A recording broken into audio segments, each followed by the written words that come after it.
Aujourd'hui, nous explorons l'histoire d'un homme emprisonné dans un cycle de cauchemars sans fin où il découvre que ses peurs sont plus réelles que ce qu'il imaginait. C'est un témoignage de Lucas Day. Je m'appelle Lucas Day, j'ai 28 ans et je suis passionné de récits d'horreur. Ce que je vais vous raconter aujourd'hui s'est produit un soir glacial d'automne dans la cité endormie de Saint-Étienne, en plein milieu des années 2020. C'était une période où le monde semblait plongé dans une ambiance étrange, presque irréelle, avec le confinement, une inquiétude permanente dans l'air. Je me souviens de ce soir-là comme si c'était hier. Le vent soufflait avec joie à travers les ruelles désertes et j'avais passé la journée à parcourir les forums d'histoires dérangeantes. C'est alors que j'ai décidé de m'endormir en écoutant quelques-uns de ces récits.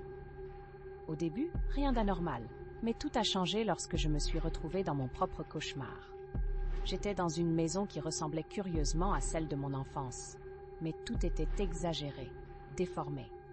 Les murs s'étiraient, les couleurs étaient saturées, et un péril sourd flottait dans l'air. La maison était vide, mais je pouvais entendre un chuchotement étouffé résonner derrière les murs. En avançant doucement, une peur sourde s'empara de moi. Je savais que quelque chose clochait. Et puis, subitement, tout changea.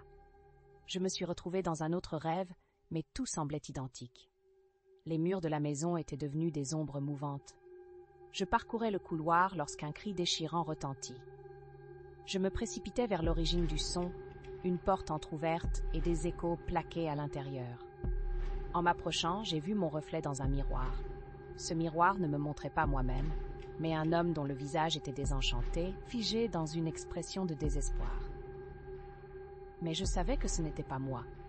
C'était le reflet de quelqu'un d'autre, quelqu'un que je ne connaissais pas. Chaque fois que je pensais avoir trouvé une issue, la situation se réinitialisait. C'était comme si les rêves et les cauchemars étaient piégés dans une boucle, me maintenant éternellement dans cet état d'effroi. J'essayais désespérément de réveiller mes sens, de briser le cycle infernal. J'ai commencé à comprendre que si je ne décrochais pas de cet enfer, je serais condamnée à voir ces mêmes scènes redondantes, au milieu de ces cris lancinants. Un bref moment de lucidité s'est emparé de moi. L'air autour de moi s'est soudainement tendu, et une brume parlait d'objets montrant des vérités cachées. Je parcourus la maison à la recherche de quelque chose, n'importe quoi, qui pourrait me libérer. Finalement, j'ai trouvé un ancien livre poussiéreux sur une étagère, recouvert d'une toile d'araignée. Lorsque je l'ai ouvert, les pages semblaient trembler. Des mots mystérieux et des incantations défilaient devant mes yeux, mais je n'y comprenais rien. Je n'osais pas faire de bruit, de peur d'attirer l'attention d'une entité invisible qui hantait cet endroit. Dans un ultime effort, je me suis mis à lire les phrases à voix haute. À cet instant, j'ai ressenti une secousse puissante, comme si le sol s'était dérobé sous moi. Les illusions autour de moi se fissuraient, des ombres se vidaient, et j'ai eu l'impression d'être aspirée par un trou noir. J'ai lutté pour maintenir ma concentration sur les mots, criant presque de désespoir. Puis, soudain, le néant me prit et j'ai été expulsée violemment. Je me suis réveillée dans mon lit, haletant, le cœur battant à tout rompre. Pendant quelques minutes, j'ai cru qu'enfin, je pouvais me sentir soulagée. Mes yeux, embrumés de sommeil, se mirent à fixer l'obscurité environnante. Cependant, la pièce ne ressemblait pas à celle que je connaissais. Les murs étaient recouverts de photos de moi, exactement au même endroit que je venais de quitter dans mon cauchemar. Mon propre miroir me renvoyait encore une nouvelle version de cet inconnu, une version encore plus désespérée que la précédente. Et alors, une voix chuchotant mon nom résonna derrière moi. Je me suis retournée pour découvrir l'ombre de cette même entité que j'avais sentie dans mon rêve. J'avais le sentiment de ne pas avoir échappé à la prison des rêves, mais seulement d'avoir changé de prison.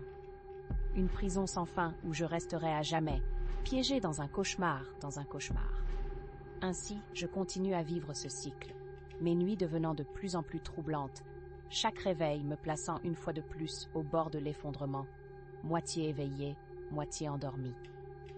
Le cœur battant, je vous laisse imaginer dans quel état je suis présentement, car peu importe à quel point je lutte, les ombres ne me lâcheraient pas, et la boucle infernale continue à s'étirer.